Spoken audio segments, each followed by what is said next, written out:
solutions of tan inverse of x plus 2 by x minus tan inverse 4 by x minus tan inverse x minus 2 by x is equal to 0. x च्या value किती येतील ते solve करायचं आपल्याला. परत तोच approach आहे की tan inverse x plus 2 by x minus tan inverse of x minus 2 by x ह्याचा एक पेअर करूया आणि ही जी राहिलेली minus tan inverse 4 by x term आहे ती आपण राईटला घेऊया. या दोघांच्या मध्ये tan inverse x minus tan inverse y formula तयार होईल. काय होईल बघा ते tan inverse of x minus y upon 1 plus x y. Okay, आणि हे राईटला गेल्यानंतर काय येणार बघा tan इनवर्स 4 बाय एक्स. ठीक आहे, पुढे बघा plus X minus X cancel होईल. tan inverse of 2 by x minus minus plus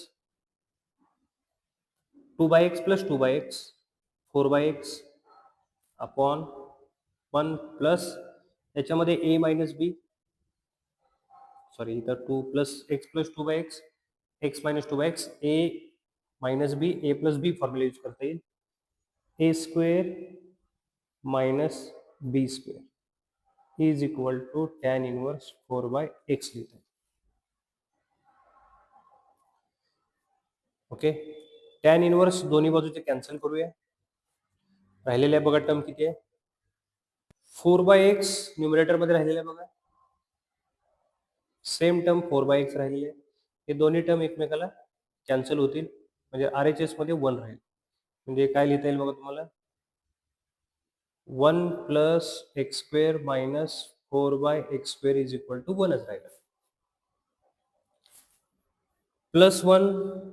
plus one पण कॅन्सल झालं. X square minus 4 by X square is equal to 0. X square is equal to 4 by X square. X square जर L H एसला multiply केलं तर X power 4 is equal to 4 झालं. Okay, जर पहिल्यांदा square root घेतला तर 4 ची पॉवर हाफ म्हणजे एक्स स्क्वेअर होईल. 4चं स्क्वेअर रूट 2 येणार आणि परत जर स्क्वेअर रूट घेतला तर x is equal to plus minus root 2. म्हणजे आन्सर काय आला बघा x square is equal to plus minus root काय बघा ह्याचा जर स्क्वेअर रूट घेतला तर x square is equal to 2 x square is equal to minus 2 याचे फॅक्टर काय पडणार नाही.